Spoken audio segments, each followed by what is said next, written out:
punheteiro de sigilo, vocês estão bonzinho? Esse mago que vos fala espera sincero e cordialmente que sim. Antes de mais nada, se você tá chegando agora, curta, comenta, compartilha, se inscreve no canal, ativa o sininho de notificação, manda esse vídeo pra um amigo, pra uma amiga, pra aquela pessoa que gosta de conteúdo cultista, porque hoje nós vamos falar aquele quadro que vocês adoram e já viram na thumb, e eu tô feliz que vocês estejam adorando, porque conhecer a nossa história mágica, esotérica, é ter fundamentos em nossa prática, e hoje vamos falar de uma das figuras mais proeminentes que já existiram quando o assunto é magia. É claro que vocês já sabem que o mais proeminente na minha visão já falamos no vídeo anterior, inclusive se você não viu, vai lá. Nós falamos de John Dee e Edward Kelly, que foram os grandes magos da Europa renascentista, mas eles não foram os únicos. Pelo contrário, a Europa trouxe os maiores nomes da magia nessa época, aqueles que trouxeram o fundamento sólido filosófico para que a gente tivesse a base daquilo que a gente pratica hoje. John Dee é a parte mística, Agrippa é a parte filosófica, mas teve uma pessoa que conseguiu unir tudo isso e que, infelizmente, só é lembrado como um mártir da ciência. O nome dele é Giordano Bruno, ou Filippo Bruno. Inclusive, já ouviram aquela musiquinha?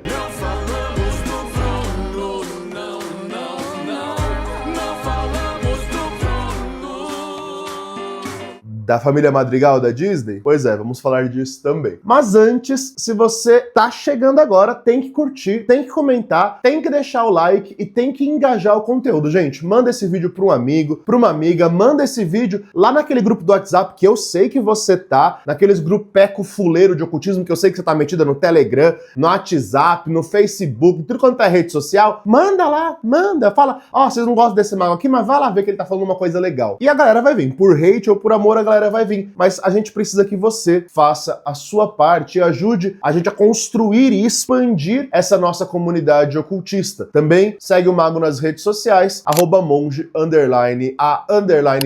no Instagram. O nosso Instagram está ativo de volta, caso alguém esteja perdido na linha do tempo, né? Por lá o Mago responde caixinha de perguntas toda semana, posta conteúdo exclusivo pra lá, então também o Mago é bem engajado no Instagram. Segue lá porque é por lá que o Mago traz novidades, rito coletivo do mês, anúncio de quando vai ter remessa da alquimia do dia a dia, óleo, pó, sprays de magia e tudo isso, tá bom? Dito isso, vamos falar de Giordano Bruno, ou Filippo de Bruno, nascido na Itália. Ele é da mesma época de John Dee. Eu acho que o universo pegou todas as almas, assim, elevadas e falou, vamos colocar todas elas para reencarnar próximas, né? Porque nós tivemos Pico della Mirandola, nós tivemos Ficino, nós tivemos Agrippa, Tritêmios, nós tivemos agora Kelly e Bruno. Todos eles vivendo em um século e meio ali, tudo juntinho, tudo coladinho. Parece que as mentes brilhantes surgiram nessa época, né? Ou talvez só tiveram um pouco mais de liberdade do que quem veio antes. Pode ser também. E bom, Giordano Bruno, ele nasce de uma família que era muito piedosa, muito católica, como a maioria dos italianos ali na época, e Giordano Bruno diz, ou Filippo Bruno, né? Desde muito novo, segundo contam os relatos, ele já gostava de ler, de estudar, de aprender. Era um menino precoce quando o assunto era estudos. E o estudo daquela época era o que a gente chamamos de trivium e quadrivium, que são os estudos medievais / renascentistas ali, aonde as pessoas estudavam tudo quanto é coisa e não existia essa noção de faculdade como nós temos hoje, ou de especialização em apenas uma ou outra área como nós concebemos hoje. Não. Na época de Dee, de Bruno, de Agrippa, de Tritêmios, eles eram obrigados a saber tanto o lado de humanas quanto o lado de exatas, porque tudo caminhava junto. A matemática, por exemplo, não era só matemática, ela era...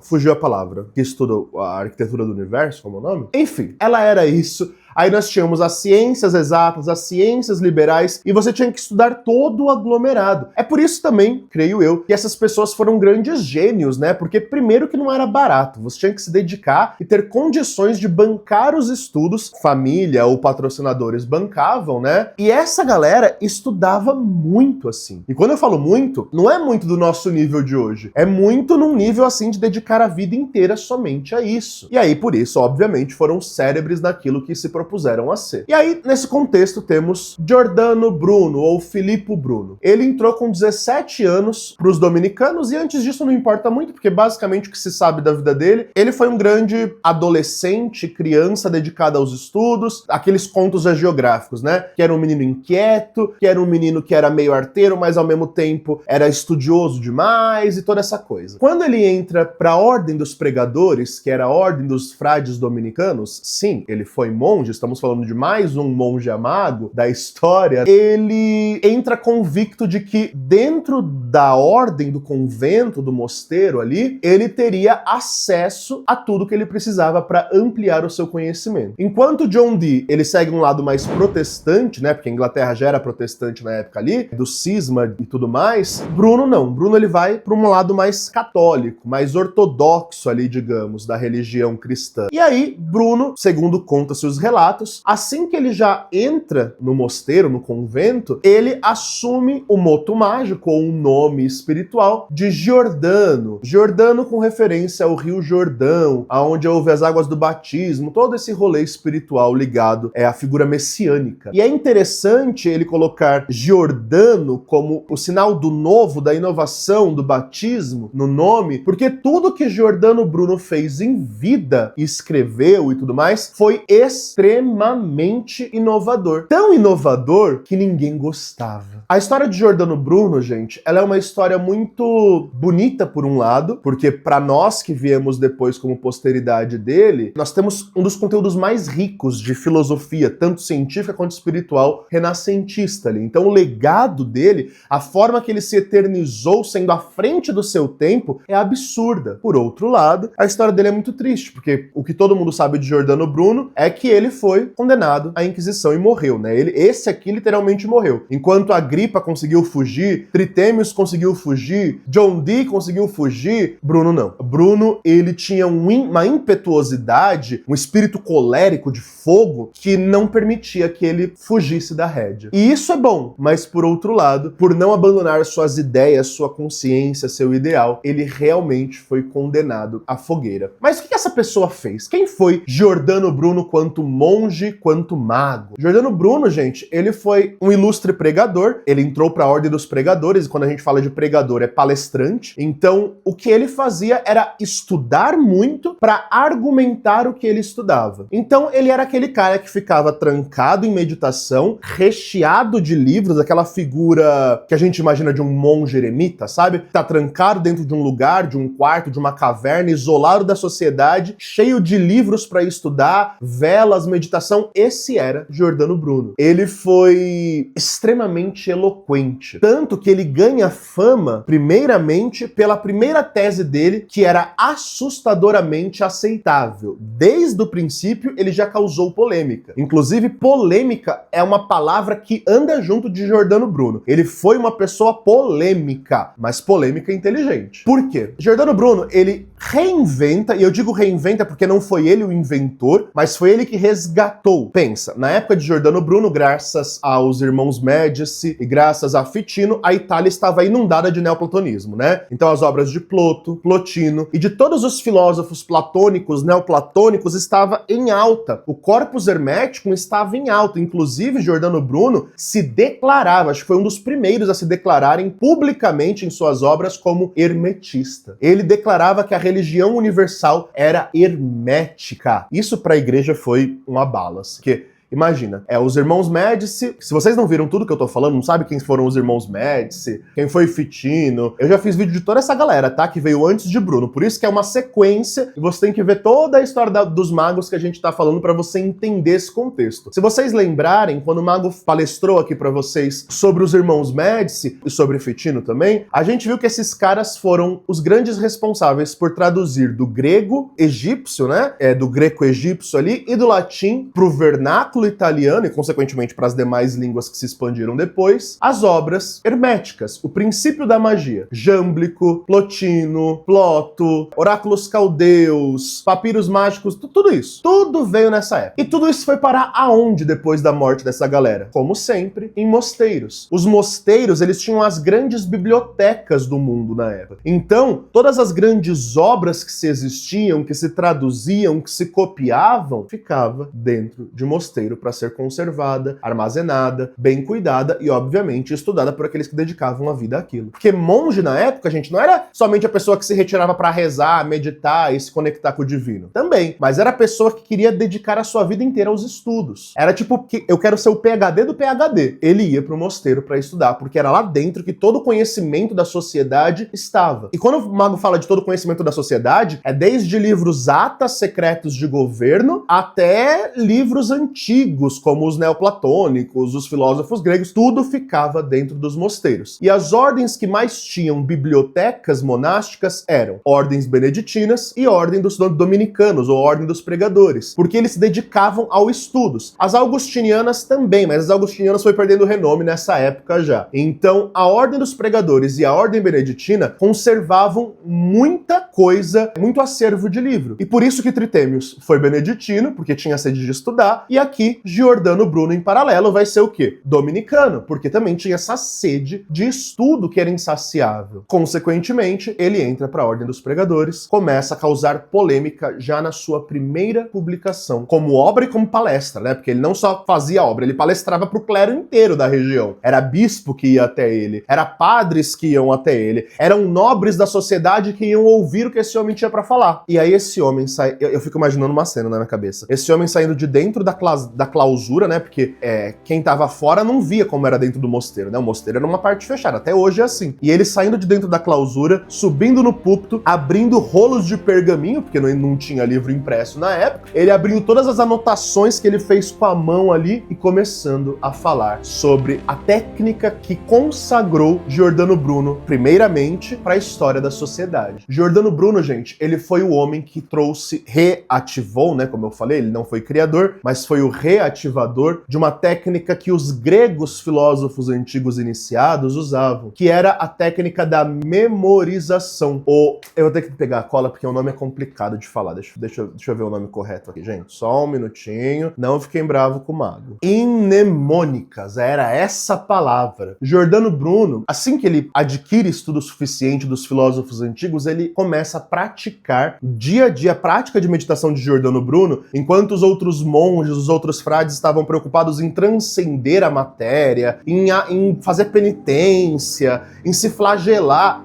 Giordano Bruno não. Disse até que na clausura, porque para vocês entenderem, né, a linguagem dos monges. Às vezes eu falo de forma que para mim é clara, mas para quem tá ouvindo não. O quarto que os monges dormiam era um quarto separado para cada um tinha o seu quarto, e esse quarto era simples e se chamava de cela. Sim, era como se fosse uma espécie de prisão mesmo. Então por isso que o nome era cela. E os monges dormiam dentro das suas celas. Dizem que dentro da cela de Giordano Bruno, ele retirou todas as imagens de santos que se tinha, porque era um quarto de oratório, né? Então tinha a Bíblia, tinha isso, tinha aquilo. Diz que ele tirou tudo só para ter espaço para armazenar livros ali dentro para os seus estudos e meditação. E enquanto a galera estava preocupada em decorar e os salmos, a Bíblia e evoluir e toda essa preocupação mística, Giordano Bruno ele foi na contrapartida dos seus confrades. O que esse cara fez foi: vou meditar para aprender a técnica de memorização de tudo. Só que ele não tirou isso do nada. Giordano Bruno, quando ele estuda o Corpus Hermeticum, e ele começa a entender a filosofia neoplatônica, em Jâmblico e toda a galera que veio depois, a mente dele explodiu, porque ele entendeu que a nossa mente, ela faz parte do universo, e que o universo está sempre em expansão. E se o universo está sempre em expansão e a minha mente faz parte dele, a minha mente também tem que estar em constante expansão. E aí Bruno fala: como que eu vou fazer para usar a capacidade infinita que eu tenho dentro de mim? E aí vem a primeira grande obra de Giordano Bruno, que é o Ars Memorias, né? A arte da memória, que foi basicamente um grimório, porque ele sabia que a galera ia ver aquilo como magia e bruxaria, mas é um grimório de técnicas meditativas, não para transcender nada, não para se purificar e muito menos para ter gnose, mas para que você consiga decorar o máximo de coisas que você puder e por meio de sigilização simbólica mental no templo astral, que Bruno vai chamar de templo da imaginação ou templo da criação. Então, gente, muito antes da galera moderna vir falar de templo astral, templo espiritual, Giordano Bruno lá em 1600 e alguma coisa, 1500 e alguma coisa, já estava falando isso. Para Giordano Bruno, a técnica funcionava da seguinte forma, tá? Você entrava em seu palácio astral, que você cria na sua cabeça, você literalmente vai imaginar isso, e você vai criando salas dentro desse palácio, onde cada sala vai ter símbolos específicos. Esses símbolos têm que ser gravados no seu subconsciente, para que quando você acesse ou olhe para esses símbolos dentro da sua imaginação, você destrave uma memória de um livro ou uma memória de alguma coisa que você quer decorar. E pasme, com essa técnica lúdica, meditativa, é claro, Giordano Bruno decorou, há relatos de que Giordano Bruno sabia de cor os 4 tomos da Suma Teológica de Santo Tomás de Aquino. Estamos falando de pelo menos umas 1500 páginas decoradas inteira. Ele sabia destrinchar, falar de cabeça todas as páginas sem errar nada. Ai, mago, isso parece besta, mas não era, gente. Hoje, eu e você temos PDF, temos nuvem, temos acesso a várias formas de arquivar coisas. Na época dele não tinha isso. E mesmo que tivesse, imagina você ser capaz de decorar livros inteiros e acessar por meio de gnose magética, aonde por meio de um sigilo você consegue decodificar ou descriptografar toda uma memória de uma coisa por inteiro. É uma técnica absurda e ele começou a ensinar essa técnica. Você imagina o que a galera da igreja falou disso.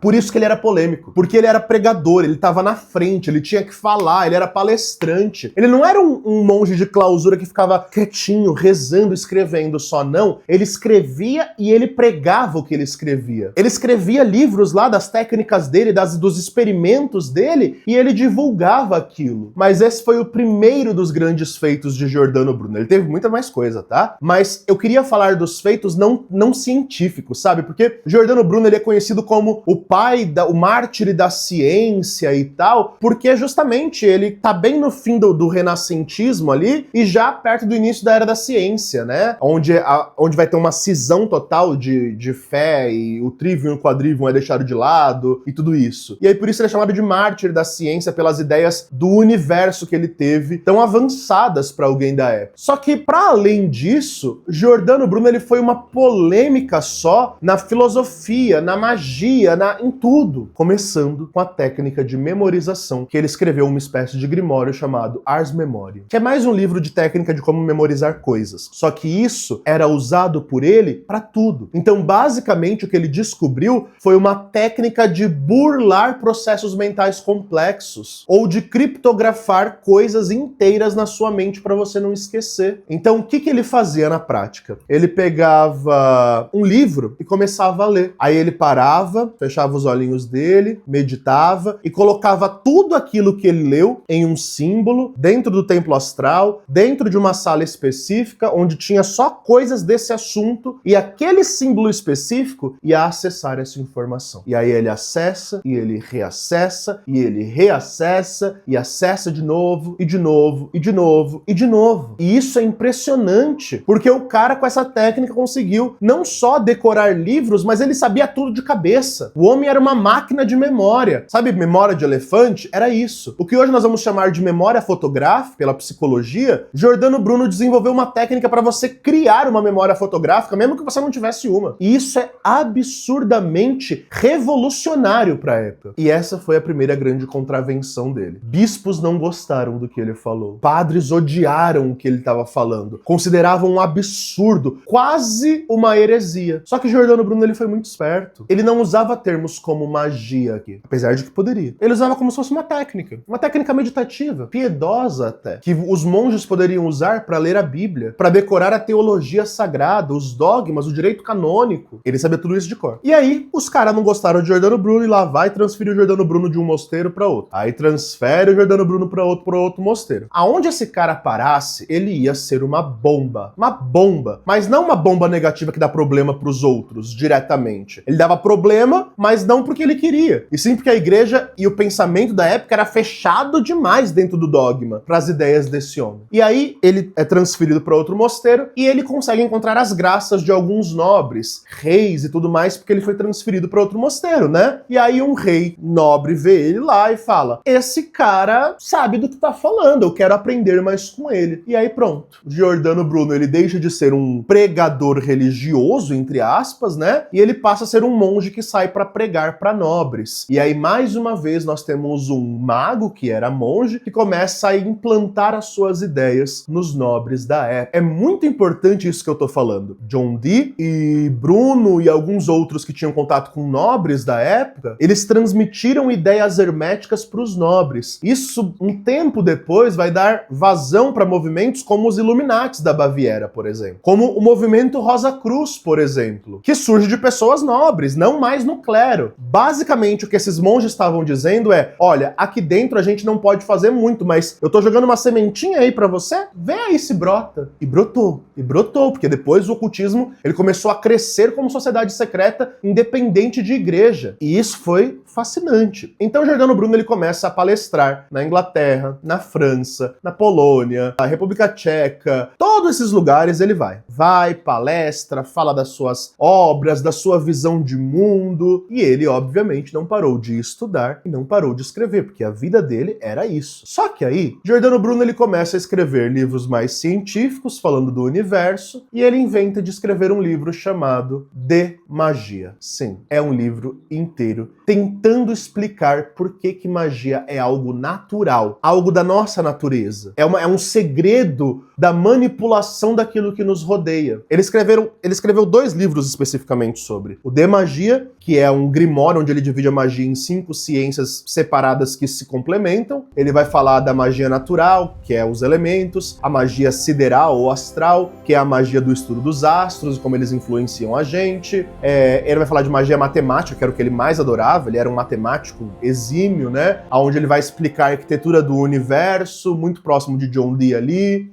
Depois ele vai falar de magia espiritual, onde você vai evocar espíritos e tudo mais. E tem um outro livro que eu esqueci qual que é, que eu acho que deve ser sobre teurgia, se eu não me engano. Mas basicamente um pequeno compêndio de magia, onde ele tenta explicar, não para nós de hoje em dia, mas para a mente fechada da galera da época. Ele queria falar para os padres, para o clero, que o hermetismo estava certo, que as ideias de Hermes Trismegistus, dos oráculos caldeus, tudo que veio ali, batia com o cristianismo, não precisava se separar, mas que eles precisavam entender que aquilo precisava ser manipulado na natureza. E é óbvio que deu merda. A partir daí, muita gente, mesmo dentro e fora do clero, começa a ver ele como alguém que quer causar, alguém que quer ser uma contravenção à regra, alguém que quer ser pra frentex demais, um revolucionário, um esquerdista, qualquer coisa assim, sabe? E viam ele contra a norma tradicional. E aí Giordano Bruno ele começa a ser visto como um monge revolucionário. E isso numa época de conservadores, né? E ele falava pra conservadores, ele falava pros nobres, ele falava pra elite, né? Então ele falava pra gente conservadora. Pra aquela... E aí tem gente que fala que magia não é política, né? Pra aquela galera, as ideias dele começaram a ser difíceis demais de engolir. Era impalatável, não descia o paladar. E aí os bispos começam a tirar ele de cena e falar: é melhor você ficar quietinho. Pega essas obras que você fez, queima tudo.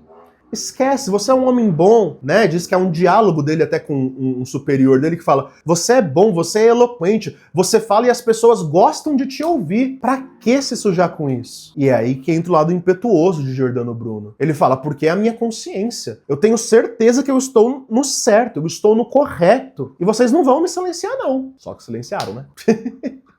Aí Giordano Bruno, ele começa a ser transferido de um lado pro outro, só que, se por um lado Giordano Bruno, ele é essa figura contraventora, disruptiva, por outro, ele ainda é um monge, ainda é um homem piedoso, um homem de fé, e um homem que agariou discípulos. Giordano Bruno, dentro do próprio mosteiro, criou outros magos. Falava, né?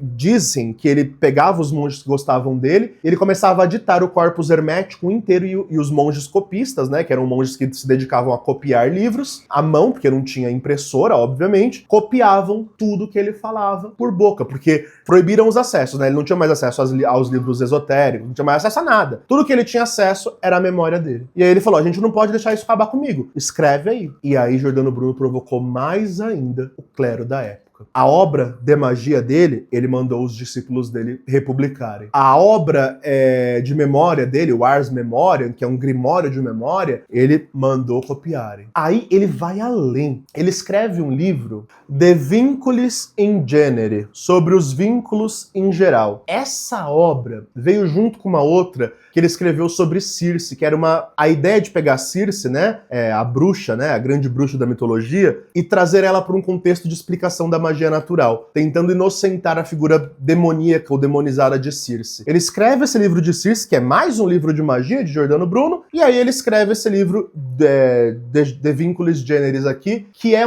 o primeiro magista lá em 1590 e algo a falar sobre arquétipos, símbolos e como, por meio de música, sons e tudo mais, a mente se altera, o êxtase se produz. O que ele tá falando aqui é basicamente, pra época era uma revolução, pra nós é meio óbvio, mas pra época de Bruno era uma revolução, gente. Ele afirmou nesse livro categoricamente que se você manipular a música de um jeito específico, como o canto gregoriano dos monges, a consciência altera. A consciência alterada expande. A consciência expandida em forma alterada gera gnose. A gnose é o que Hermes Trismegistus ensinava. Aí acabou. Aí, infelizmente, acabou. Porque o problema não era ele só escrever. Ele não só escrevia. Ele falava dessas ideias. E ele demonstrava essas ideias. Então ele pegava um bando de nobre, colocava eles dentro de uma sala, começava a cantar gregoriano, porque ele cantava gregoriano, e aí ele falava para as pessoas irem percebendo o que acontecia dentro delas conforme o canto acontecia. Alguns tinham visões, outros arrepios, outros espasmos, outros se tremelicavam, as mulheres entravam em surto. Isso foi considerado bruxaria. Giordano Bruno, ele demonstrava na prática para todo o coletivo ali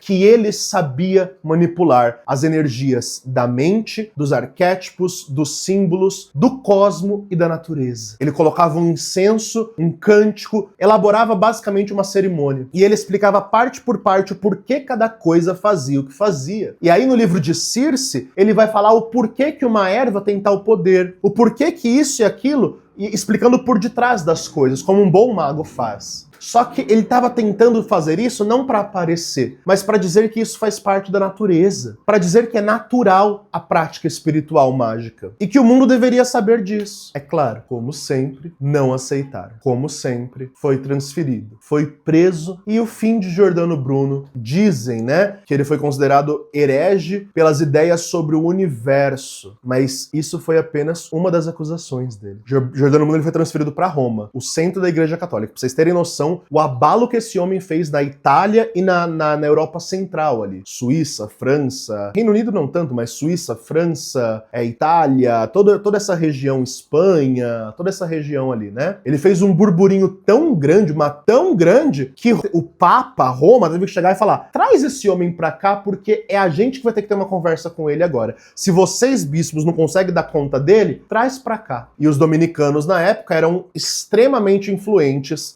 no clero, né? Muitos dos bispos, dos papas, eram da mesma ordem do Giordano Bruno. E justamente por isso era mais fácil fazer todo o diálogo interno da ordem ali, né? E aí Giordano Bruno ele é transferido para Roma. Em Roma, o tribunal eclesiástico, né, que é como se chama até hoje, vai julgá-lo. E no julgamento fala para ele falar. Se ele tinha coragem de falar diante do tribunal de Roma, de Pedro, do Papa e toda aquela questão dogmática de que o Papa é infalível, se ele tinha coragem de ir contra os dogmas da igreja. E aí Giordano Bruno fala, olha, não é que eu quero ir contra os dogmas de vocês, é que quando você estuda o que vem antes da gente, casa com a nossa história e vocês tentam separar. Só que não tem como separar as coisas. elas estão muito interligadas. E aí ele começa a explicar o universo, e aqui e aí vamos falar um pouco do motivo que todo mundo conhece. Giordano Bruno, ele é condenado pelas ideias científicas dele por ir além de Copérnico. Copérnico, ele foi condenado à fogueira porque ele dizia que é a Terra que orbita o Sol e não o contrário, né? Não é o Sol que gira ao redor da Terra, é a Terra que gira ao redor do Sol. E aí Copérnico, coitado, foi queimado lá na fogueira. Giordano Bruno, ele vai além. Ele fala que não só o que Copérnico falou era verdade, que a igreja estava errada, mas que, além disso, o Sol não era o único sistema brilhante que existia para iluminar tudo. E que o nosso sistema solar era apenas mais um de um universo infinito. E que assim como o universo é infinito, a mente humana que faz parte está interligada a ele também é. E que assim como o universo influencia a Terra pelo movimento dos astros, as plantas e tudo mais, nós também podemos influenciar uns aos outros e ao universo por meio do que vocês chamam de magia. E para Giordano Bruno, isso era natureza, era natural, era fazer parte do todo, era estar em comunhão com o universo. E ele tentou explicar isso para Roma. O que aconteceu? Roma acreditava que a Terra era o centro do mundo, do universo, né? Que não existia nada além do Sol, Lua e dos astros visíveis, e que a Terra era o centro da criação, e justamente por isso não fazia sentido o que ele estava falando, era uma heresia. Giordano Bruno, ele afirma que existia vida inteligente fora da Terra, tá? Ele falava de ET em 1500 e pouco. Pois é. E a igreja falou que era um absurdo, e essa coisa toda, negou, e esse foi um dos motivos pelo qual Giordano Bruno foi queimado. Segundo motivo, ele afirma que a magia não deve ser condenada. E a igreja sempre condenou a prática mágica, mas quando ele pergunta por que eles condenavam a prática da magia, a igreja fala de demônio, disso, daquilo outro. E aí ele fala, Giordano Bruno questiona, né? Ele fala, mas parece mais que vocês estão querendo controlar a população. Fogueira pra você. Enfim, todas as ideias de Giordano Bruno foram refutadas, entre muitas aspas, pela igreja. Na verdade, não foi uma refutação, né? Filosoficamente falando, refutação é quando você consegue desmentir o argumento de alguém. A igreja não desmentiu. A igreja só falou, você está indo contra a gente, vamos te queimar. Foi basicamente isso que a igreja fez. E dizem, né, isso aqui não há nenhuma prova de registro, mas dizem, né, os monges próximos que Giordano Bruno previu a morte dele, que quando ele estava sendo transferido para Roma, disse que ele falou para um dos discípulos que ele não voltaria para onde ele estava e que era para os discípulos cuidarem dos encargos dele porque ele ia morrer, né? Ele já foi para Roma sabendo que ele iria ser morto em praça pública. E, infelizmente, o martírio de Giordano Bruno, ele entrou para a história porque no final, no ato de morte de Giordano Bruno, dizem, né, porque não tem nenhum registro sobre, mas dizem que pediram para ele beijar o crucifixo como arrependimento para a alma dele ir pro céu, já que ele era um monge, né, para que ele se arrependesse, pelo menos no final da vida, das bruxarias, das heresias dele. E Giordano Bruno falou que não ia beijar cruz nenhuma e que quem o queimasse vivo sentiria mais dor e remorso do que ele ao ser queimado. E heroicamente, esse homem morre como um mártir da ciência, um mártir da magia. Olha, eu fico até arrepiado. É bonito, é bonito. Se tem morte bonita no meio esotérico, é a de Giordano Bruno. Porque o cara tentaram silenciar ao longo de toda a vida dele. Tiraram livros, tiraram manuscritos, tiraram tudo. Mas ninguém conseguia tirar a mente dele. E ninguém conseguia tirar o carinho que quem via que ele estava na verdade adquiriu. O bom de você construir um legado é porque você, por mais que sempre vai ter gente contra você, e isso faz parte do processo de evolução, sempre vai ter pessoas que entendem a sua gnose, vivem ela, experimentam ela e vê, esse cara tá certo. E por esse cara estar certo, eu preciso continuar a obra dele. E aí os discípulos dele copiaram os livros dele e graças a Deus temos acesso às obras completas de Giordano Bruno até hoje. Em português não temos todas, eu acho. Nós temos em italiano, em latim, em inglês, eu acho. Em português nós temos alguns livros, inclusive o próximo Biblioteca Mágica que eu vou gravar vai ser o De Magia, que é o grande livro de magia de Giordano Bruno, que é o que diretamente nos toca, né? É claro, todas as obras deles nos tocam, inclusive que ele vai falar sobre cosmologia, universo, porque ele explica tudo a partir de uma visão mágica, né? A partir de uma ótica hermetista. Giordano Bruno, ele une ciência, magia e espiritualidade. Por isso que ele é um gênio da época, né? Enquanto a igreja fez de tudo para calá-lo até não ter mais jeito, ter que condenar esse homem à fogueira, ele preferiu morrer queimado do que negar tudo o que ele fez. E aqui sim, foi muito mais corajoso que Tritêmios. Aqui sim, foi muito mais valente que John Dee. Mas aqui também entra o temperamento de cada um. Enquanto John Dee era mais melancólico, melancólico, Tritêmios também possivelmente muito mais fleumático, Giordano Bruno ele era colérico, o temperamento dele era do fogo, a energia dele era ígnea, e ele levou isso a um nível de virtude heróica. Muito bonito e ao mesmo tempo muito triste o que a história fez com esse homem. Mas Giordano Bruno, isso aqui está escrito, Giordano Bruno, pouco tempo antes de morrer, ele escreveu que ele deixaria um legado, que as obras dele não era para o momento dele, ele previu isso. Ele sabia que a sabedoria divina que ele adquiriu com o espírito, com tudo que ele vivenciou na gnose dele ao longo da vida, não era para o tempo dele, era para quem viria depois. Até hoje nós somos entusiastas das obras desse homem. Até hoje o que ele fala é totalmente relevante e é nisso que a gente percebe como ele conseguiu se eternizar. Mas eu não vou mentir para vocês. Ler Giordano Bruno não é fácil, tá? Giordano Bruno ele escreve de um jeito, ele escreve em latim, né, que era a língua ali na época que se usava para escrever, era obrigatório. As traduções do latim dele é muito formal. Então é muito difícil você achar uma obra fidedigna dele que seja fácil de entender, sabe? Geralmente são difíceis de entendimento, difíceis de compreensão. Ele não poupa palavras difíceis e não usa uma dialética fácil. Mas, para quem consegue ler Giordano Bruno, é uma fonte atual de conhecimento. Eu recomendo muito a leitura do Ars Memoriam dele, do De Magia, obviamente, e se você conseguir ter acesso, eu esqueci o nome do livro de novo, que é em latim, que é o, acho que é De Causa Generis, de Generis, alguma coisa assim, né? Que é onde ele vai falar de arquétipos, como as coisas influenciam-se umas às outras, como o som se propaga na consciência. É maravilhoso, tá bom? E essa foi a história polêmica, revolucionária, heróica e um pouco triste também, por que não, de Giordano Bruno, um dos grandes monge-magos da história. É uma referência pro ocultista atual e para todas as épocas. Inclusive, uma das grandes magas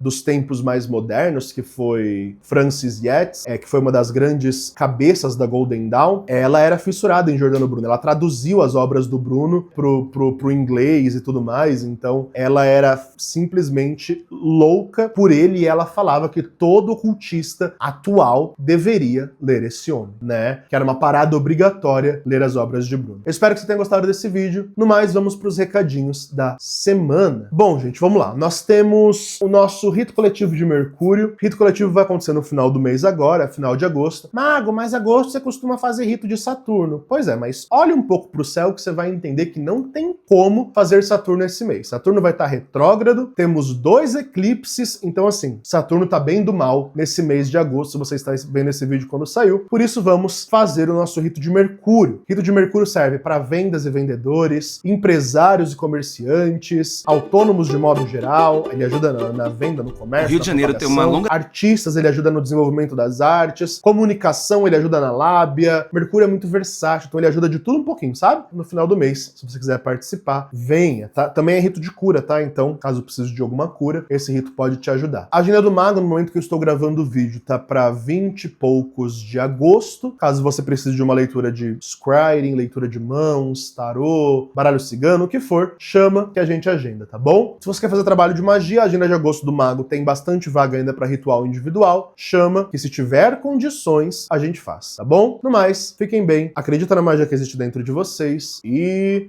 falou!